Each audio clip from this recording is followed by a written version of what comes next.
जय हिंद दोस्तों, आप सभी का बहुत बहुत स्वागत है मेरे YouTube चैनल में।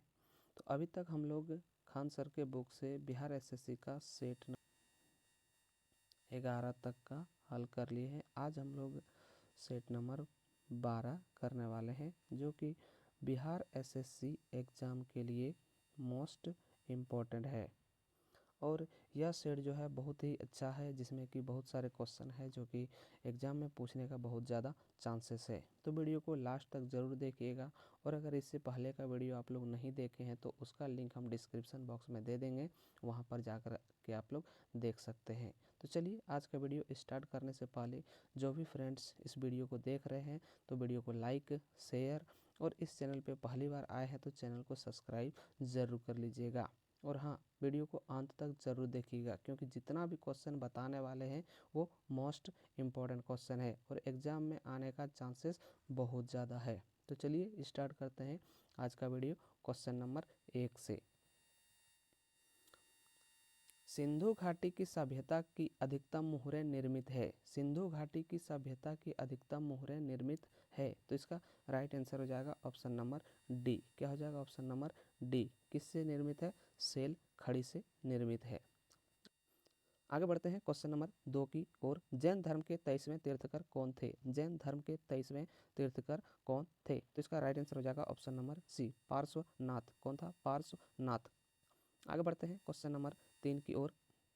भारत का बिस्मार्क निम्न में से किसे कहा जाता है? भारत का बिस्मार्क निम्न में से किसे कहा जाता है? तो इसका राइट आंसर है ऑप्शन नंबर बी। किसे कहा जाता है?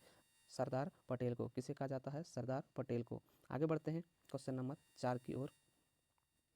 नील की खेती से संबंधित आंदोलन कौन सा था? नील की खेती से संबंधित आंदोलन कौन सा था? तो इसका राइट आंसर हो जाएगा ऑप्शन नंबर डी। कौन सा था? तो चंपारण सत्याग्रह था। कौन सा था? चंपारण सत्याग्रह। आगे बढ़ते हैं क्वेश्चन नंबर 5 की ओर। निम्नलिखित में कौन से प्रेसिडेंसी शहर अंग्रेजों ने भारत में स्थापित किए थे? तो इसका राइट आंसर हो जाएगा ऑप्शन नंबर बी। क्या हो जाएगा? Option number B, Bombay, Bengal और मद्रास। ये तीनों शहर कहाँ पे स्थापित किए थे? भारत में। किसने? अंग्रेजों ने स्थापित किए थे। आगे बढ़ते हैं क्वेश्चन नंबर 6 की ओर। स्वतंत्रता संग्राम 1857 का सिपाही विद्रोह किस शहर में हुआ था? स्वतंत्रता संग्राम 1857 का सिपाही विद्रोह किस शहर में हुआ था? तो इसका राइट आंसर हो जाएगा ऑप्शन नंबर डी। कहाँ हुआ था? मेरठ में हुआ था। कहाँ हुआ था? मेरठ में हुआ था। आगे बढ़ते हैं क्वेश्चन नंबर 7 की ओर। 1857 की क्रांति के समय भारत का गवर्नर कौन था? गवर्नर जनरल कौन था? तो इसका राइट आंसर हो जाएगा ऑप्शन नंबर ए। क्या हो जाएगा? Option number A, Lord Canning. Lord Canning था। आगे बढ़ते हैं क्वेश्चन नंबर 8 की ओर। फ्रांस में आतंक का राज्य किसके शासनकाल को कहते हैं? फ्रांस में आतंक का राज्य किसके शासनकाल को कहते हैं? तो इसका राइट आंसर हो जाएगा ऑप्शन नंबर सी। क्या हो जाएगा? Option number C, Robespierre. किसको कहते हैं? रॉब्सपियर को कहते हैं। आगे बढ़ते हैं क्वेश्चन नंबर 9 की ओर। कल्चरल रेवोल्यूशन के समय कम्युनिस्ट पार्टी ऑफ चाइना का प्रमुख कौन था? कल्चरल रेवोल्यूशन के समय कम्युनिस्ट पार्टी ऑफ चाइना का प्रमुख कौन था? तो इसका राइट आंसर हो जाएगा ऑप्शन नंबर सी। कौन था? Mao Zedong. Mao Zedong. आगे बढ़ते हैं क्वेश्चन नंबर 10 की ओर। संविधान सभा द्वारा भारत के राष्ट्र ध्वज का प्रारूप को अपनाया गया। संविधान सभा द्वारा भारत के राष्ट्र ध्वज का प्रारूप को अपनाया गया। तो इसका राइट आंसर हो जाएगा option number C. Right answer हो जाएगा ऑप्शन नंबर सी, 22 जुलाई 1947 ईस्वी। 22 जुलाई 1947 ईस्वी। आगे बढ़ते हैं क्वेश्चन नंबर 11 की ओर। धर्मनिरपेक्ष और समाजवादी शब्दों को भारत संविधान में संशोधन करके किस प्रस्तावना के अंतर्गत जोड़ा गया है? इसका राइट आंसर हो जाएगा ऑप्शन नंबर सी। क्या हो जाएगा? Right answer option number C, 42वें में जोड़ा गया है। 42वें संशोधन में जोड़ा गया है। आगे बढ़ते हैं क्वेश्चन नंबर 12 की ओर। स्वतंत्रता, समता और बंधुता के आदर्श किस देश के संविधान से लिए गए हैं? स्वतंत्रता, समता और बंधुता के आदर्श किस देश के संविधान से लिए गए हैं? तो इसका राइट आंसर हो जाएगा ऑप्शन नंबर सी। कहाँ से लिया गया है? फ्रांस से लिया गया है। कहाँ से लिया गया है? फ्रांस से लिया गया है। आगे बढ़ते हैं क्वेश्चन नंबर 13 की ओर। भारत के संविधान की 8वीं अनुसूची में निम्न में से कौन सी भाषा को मान्यता नहीं प्राप्त हुई है? भारत के संविधान की 8वीं अनुसूची में निम्न में से कौन सी भाषा को मान्यता नहीं प्राप्त हुई है? तो इसका राइट आंसर है ऑप्शन नंबर सी, अंग्रेजी क्या है, अंग्रेजी भाषा को संविधान की 8वीं अनुसूची में मान्यता प्राप्त नहीं है। आगे बढ़ते हैं क्वेश्चन नंबर 14 की ओर। भारत के संविधान में मौलिक कर्तव्यों को किस वर्ष सम्मानित किया गया? भारत के संविधान में मौलिक कर्तव्यों को किस वर्ष सम्मानित किया गया? तो इसका राइट आंसर है ऑप्शन नंबर डी। कब किया गया? तो 1976 ईस्वी को। कब किया गया? 1976 ईस्वी को किया गया है। आगे बढ़ते हैं क्वेश्चन नंबर 15 की ओर। निम्नलिखित भारत राज्यों में से किस राज्य में द्विसदनीय विधानमंडल नहीं है? निम्नलिखित भारत राज्यों में से किस राज्य में द्विसदन विधानमंडल नहीं है? तो इसका राइट आंसर हो जाएगा ऑप्शन नंबर सी। क्या हो जाएगा? ऑप्शन नंबर सी, तमिलनाडु। कहाँ पर नहीं है? तमिलनाडु में नहीं है। आगे बढ़ते हैं क्वेश्चन नंबर 16 की ओर। राज्यसभा की अधिकतम सदस्य संख्या क्या है? राज्यसभा की अधिकतम सदस्य संख्या क्या है? तो इसका राइट आंसर हो जाएगा ऑप्शन नंबर बी। कितना है? 250 सदस्य। कितना है? 250 सदस्य है। आगे बढ़ते हैं क्वेश्चन नंबर 17 की ओर। पंचायती राज व्यवस्था कब संवैधानिक बनी? पंचायती राज व्यवस्था कब संवैधानिक बनी? तो इसका राइट आंसर हो जाएगा ऑप्शन नंबर ए। कब बनी है? 1992 को। कब बनी है? 1992 को बनी है। ठीक है। आगे बढ़ते हैं क्वेश्चन नंबर 18 की ओर। राष्ट्रीय मानवाधिकार आयोग भारत में कब स्थापित हुआ? राष्ट्रीय मानवाधिकार आयोग भारत में कब स्थापित हुआ? तो इसका राइट आंसर हो जाएगा ऑप्शन नंबर बी। कब स्थापित हुआ है? तो 1993 को हुआ है। कब स्थापित हुआ? 1993 को स्थापित हुआ है। आगे बढ़ते हैं क्वेश्चन नंबर 19 की ओर। सुरक्षित पेयजल अधिनियम के अनुसार सार्वजनिक जल आपूर्ति प्रणाली की बुनियादी परिभाषा है। कोई भी जल प्रणाली जो मानव खपत के लिए पानी की आपूर्ति इनके लिए करती है। तो इसका राइट आंसर हो जाएगा ऑप्शन नंबर डी। क्या हो जाएगा? Option number D. 15 सेवा कनेक्शन या 25 आदमियों को वर्ष में 60 दिन से अधिक। कितना दिन से अधिक? 60 दिन से अधिक। कितने आदमियों को? तो 25 आदमियों को। आगे बढ़ते हैं क्वेश्चन नंबर 20 की ओर। नेप्ट्यून के अलावा अपना अन्य किस ग्रह को नीला ग्रह कहते हैं? नेप्ट्यून के अलावा अन्य किस ग्रह को नीला ग्रह कहते हैं? तो उसका राइट आंसर है ऑप्शन नंबर ए। क्या है? Option number A. किसे कहते हैं? पृथ्वी को कहते हैं। आगे बढ़ते हैं क्वेश्चन नंबर 21 की ओर।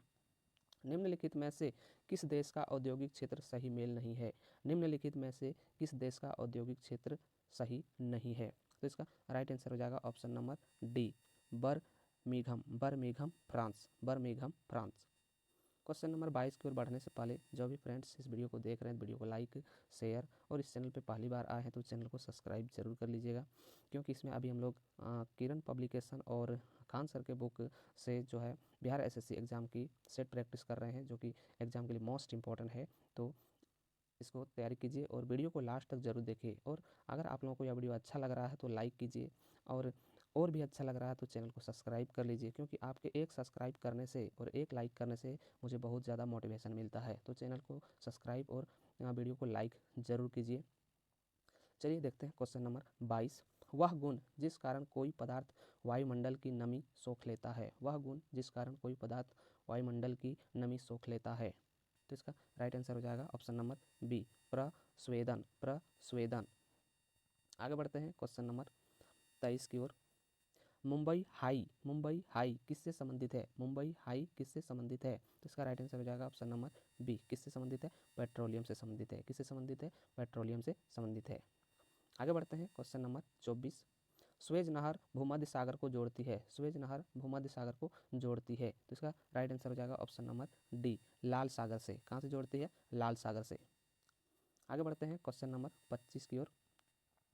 नागार्जुन सागर परियोजना किस नदी पर बनी है? नागार्जुन सागर परियोजना किस नदी पर बनी है? तो इसका राइट आंसर हो जाएगा ऑप्शन नंबर डी। कहाँ बनी है? कृष्णा नदी पे बनी है। कहाँ पे बनी है? कृष्णा नदी पे बनी है। आगे बढ़ते हैं क्वेश्चन नंबर 26 की ओर। मयूराक्षी परियोजना किस से संबंधित है? मयूराक्षी परियोजना किससे संबंधित है? तो इसका राइट आंसर हो जाएगा ऑप्शन नंबर ए। क्या हो जाएगा? Option number A. कहाँ से? पश्चिम बंगाल से संबंधित है। आगे बढ़ते हैं क्वेश्चन नंबर 27 की ओर। वनस्पति जो विषुवत रेखीय वनों से संबंधित नहीं है वह है। वनस्पति जो विषुवत रेखीय वनों से संबंधित नहीं है वह है। तो इसका राइट आंसर हो जाएगा ऑप्शन नंबर सी। कौन है? अकेसिया। अकेसिया जो कि विषुवत रेखीय वनों से संबंधित नहीं है। आगे बढ़ते हैं क्वेश्चन नंबर 28 की ओर। ऐसे बागान जहाँ बिक्री के लिए एक नगद फसल उगाई जाती है उसे डैश के रूप में जाना जाता है, उसे डैश के रूप में जाना जाता है। इसका राइट आंसर हो जाएगा ऑप्शन नंबर डी, रोपण खेती। किसके नाम से जाना जाता है? रोपण खेती के नाम से जाना जाता है। आगे बढ़ते हैं क्वेश्चन नंबर 29 की ओर। भारत निम्नलिखित में से दुनिया में किसका सबसे बड़ा उत्पादक और उपभोक्ता है? भारत निम्नलिखित में से दुनिया में किसका सबसे बड़ा उत्पादक और उपभोक्ता है? तो इसका राइट आंसर हो जाएगा ऑप्शन नंबर बी। क्या हो जाएगा? बी, मक्का का। किसका? मक्का। सबसे ज़्यादा उत्पादक किसका होता है? मक्का का होता है, और ये सबसे ज़्यादा क्या करता है? इसको उत्पादक करता है और उपभोक्ता भी है। आगे बढ़ते हैं क्वेश्चन नंबर 30 की ओर। दुनिया का तीसरा सबसे अधिक जनसंख्या वाला देश कौन सा है? दुनिया का तीसरा सबसे अधिक जनसंख्या वाला देश कौन सा है? तो इसका राइट आंसर हो जाएगा ऑप्शन नंबर सी, संयुक्त राज्य अमेरिका। संयुक्त राज्य अमेरिका। आगे बढ़ते हैं क्वेश्चन नंबर 31 की ओर। केंद्रीय सांख्यिकी संगठन CSO का मुख्य कार्य होता है। CSO का मुख्य कार्य होता है। तो इसका राइट आंसर हो जाएगा ऑप्शन नंबर सी। क्या हो जाएगा? ऑप्शन नंबर सी, राष्ट्र आय के अनुमानों का संग्रह। राष्ट्रीय आय के अनुमानों का संग्रह। आगे बढ़ते हैं क्वेश्चन नंबर 32 की ओर। भारत में पूंजी खाते की परिवर्तनीयता पर कौन सी समिति बनी है? भारत में पूंजी खाते की परिवर्तनीयता पर कौन सी समिति बनी है? तो इसका राइट आंसर हो जाएगा ऑप्शन नंबर सी, तारापोर समिति। तारापोर समिति। आगे बढ़ते हैं क्वेश्चन नंबर 33 की ओर। निम्नलिखित में से कौन सा हिस्सा मंडल उत्तर मध्य रेलवे का नहीं है? कौन सा हिस्सा मंडल उत्तर मध्य रेलवे का नहीं है? तो इसका राइट आंसर हो जाएगा ऑप्शन नंबर डी, कोटा मंडल। कौन सा? कोटा मंडल। आगे बढ़ते हैं क्वेश्चन नंबर 34 की ओर। वह द्वीप जिस पर चार्ल्स डार्विन ने फिनविच पर जैव विकास के संदर्भ में अध्ययन किया था। फिनविच पर जैव विकास के संदर्भ में अध्ययन किया था। तो इसका राइट आंसर हो जाएगा ऑप्शन नंबर डी, गोलापेगोस द्वीप। गोलापेगोस द्वीप। आगे बढ़ते हैं क्वेश्चन नंबर 35 की ओर। विश्व उपभोक्ता अधिकार दिवस कब मनाया जाता है? विश्व उपभोक्ता अधिकार दिवस कब मनाया जाता है? तो इसका राइट आंसर हो जाएगा ऑप्शन नंबर बी, 15 मार्च को। कब मनाया जाता है? 15 मार्च को। आगे बढ़ते हैं क्वेश्चन नंबर 36। महाराष्ट्र के पोलो त्यौहार में किस जानवर की पूजा की जाती है? महाराष्ट्र के पोलो त्यौहार में किस जानवर की पूजा की जाती है? तो इसका राइट आंसर है ऑप्शन नंबर बी, किसकी पूजा की जाती है? तो बेल की पूजा की जाती है। आगे बढ़ते हैं क्वेश्चन नंबर 37। लार्वा के कुछ उग्र परिवर्तन द्वारा वयस्क में बदलने की प्रक्रिया क्या कहलाती है? लार्वा के कुछ उग्र परिवर्तन द्वारा वयस्क में बदलने की प्रक्रिया क्या कहलाती है? तो इसका राइट आंसर है ऑप्शन नंबर बी। क्या कहलाती है? कायांतर कहलाती है। क्या कहलाती है? कायांतर कहलाती है। आगे बढ़ते हैं क्वेश्चन नंबर 38 की ओर। प्रोटीन संश्लेषण होता है। प्रोटीन संश्लेषण होता है। तो इसका राइट आंसर हो जाएगा ऑप्शन नंबर ए। क्या हो जाएगा? राइबोसोम में। राइबोसोम में। आगे बढ़ते हैं क्वेश्चन नंबर 39 की ओर।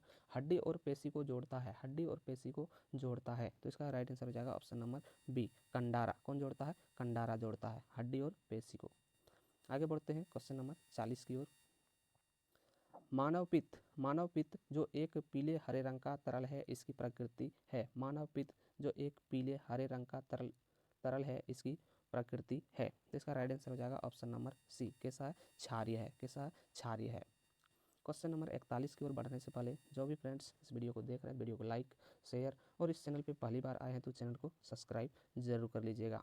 आज हम लोग सेट नंबर 12 की तैयारी कर रहे हैं और पहले हम लोग सेट नंबर 11 तक हल कर लिए हैं। अगर उसका वीडियो आप लोग नहीं देखे हैं तो उसका प्लेलिस्ट बना हुआ है चैनल पे, वहाँ पर जाकर के आप लोग देख सकते हैं। तो चलिए देखते हैं क्वेश्चन नंबर 41। रक्त परिसंचरण तंत्र की व्याख्या किसने दी? रक्त परिवहन तंत्र की व्याख्या किसने दी? तो इसका राइट आंसर हो जाएगा ऑप्शन नंबर बी। क्या हो जाएगा? बी। किसने दी है? हॉर्वे। आगे बढ़ते हैं क्वेश्चन नंबर 42 की ओर। मानव खोपड़ी में मध्य कान के अलावा कुल हड्डियां होती है। मानव खोपड़ी में मध्य कान के अलावा कुल हड्डियां होती है। तो इसका राइट आंसर हो जाएगा ऑप्शन नंबर ए। क्या हो जाएगा? Option number A. कितना? 22 हड्डियां होती है। कितना हड्डियां होती है? 22 हड्डियां। कान को छोड़ करके खोपड़ी में कितना हड्डियां होता है? तो 22 हड्डियां होता है। निम्नलिखित में से कौन सा हार्मोन आपातकाल का हार्मोन है? निम्नलिखित में से कौन सा हार्मोन आपातकाल का हार्मोन है? तो इसका राइट आंसर हो जाएगा ऑप्शन नंबर बी। क्या हो जाएगा? Option number B, adrenaline. Adrenaline. आगे बढ़ते हैं क्वेश्चन नंबर 44 की ओर। ट्रिपल एंटीजन किन 3 रोगों से बचाता है? ट्रिपल एंटीजन किन 3 रोगों से बचाता है? तो इसका राइट आंसर हो जाएगा ऑप्शन नंबर डी। क्या हो जाएगा? Option number D. किससे बचाता है? काली खांसी, टेटनस और डिप्थीरिया से बचाती है। आगे बढ़ते हैं क्वेश्चन नंबर 45 की ओर। वह गैस जिसके कारण भोपाल गैस दुर्घटना हुई थी। वह गैस जिसके कारण भोपाल गैस दुर्घटना हुई थी। तो इसका राइट आंसर हो जाएगा option number D, methine isocyanide. Methine isocyanide. आगे बढ़ते हैं क्वेश्चन नंबर 46 की ओर। इनमें से कौन सी एक मौलिक इकाई नहीं है? इनमें से कौन सी एक मौलिक इकाई नहीं है? तो इसका राइट आंसर हो जाएगा option number D, cubic meter. क्या हो जाएगा? Cubic meter. आगे बढ़ते हैं क्वेश्चन नंबर 47 की ओर। निम्नलिखित में सदिश राशि है। निम्नलिखित में सदिश राशि है। तो इसका राइट आंसर हो जाएगा ऑप्शन नंबर ए। क्या हो जाएगा? ऑप्शन नंबर ए, वेग। आगे बढ़ते हैं क्वेश्चन नंबर 48 की ओर। निम्नलिखित में से किस वस्तु का जड़त्व अधिकतम होता है? निम्नलिखित में से किस वस्तु का जड़त्व अधिकतम होता है? तो इसका राइट आंसर हो जाएगा ऑप्शन नंबर डी। किसका होता है? एक रेलगाड़ी का। एक रेलगाड़ी का जड़त्व सबसे अधिक होता है। आगे देखते हैं क्वेश्चन नंबर 49। यदि एक वस्तु पर 60 न्यूटन का बल आरोपित होता है और वह वस्तु 10 मीटर विस्थापित होती है तो कार्य कितना होगा? तो कार्य कितना होगा? तो इसका राइट आंसर हो जाएगा ऑप्शन नंबर सी। कितना हो जाएगा? 600 जूल। कितना हो जाएगा? 600 जूल। आगे बढ़ते हैं क्वेश्चन नंबर 50 की ओर। यातायात सिग्नलों में लाल बत्ती का प्रयोग किया जाता है क्योंकि। यातायात सिग्नलों में लाल बत्ती का प्रयोग किया जाता है क्योंकि। इसका राइट आंसर हो जाएगा ऑप्शन नंबर सी, क्योंकि इसका तरंगदैर्घ्य सबसे अधिक है और लंबी दूरी से देखी जा सकती है। लंबी दूरी से क्या की जा सकती है? देखी जा सकती है। आगे बढ़ते हैं क्वेश्चन नंबर 51 की ओर। फ़ारेनहाइट में जल का क्वथनांक होता है। फ़ारेनहाइट में जल का क्वथनांक होता है। तो इसका राइट आंसर हो जाएगा ऑप्शन नंबर बी। कितना होता है? 212 फ़ारेनहाइट होता है। कितना होता है? 212 फ़ारेनहाइट होता है। तो ये था मेरा आज का लास्ट क्वेश्चन। आई होप आप लोगों को यह वीडियो अच्छा लगा तो वीडियो को लाइक, शेयर और इस चैनल पे पहली बार आए हैं तो चैनल को सब्सक्राइब जरूर कर लीजिए। और इस तरह का वीडियो देखने के लिए डेली का डेली आप शाम के टाइम 7 बजे देख सकते हैं। ये यूट्यूब पे छोड़ देते हैं शाम के 7 बजे। तो आज के लिए इतना ही। फिर कल नए सेट के साथ मिलते हैं। तब तक के लिए जय हिंद, वंदे मातरम।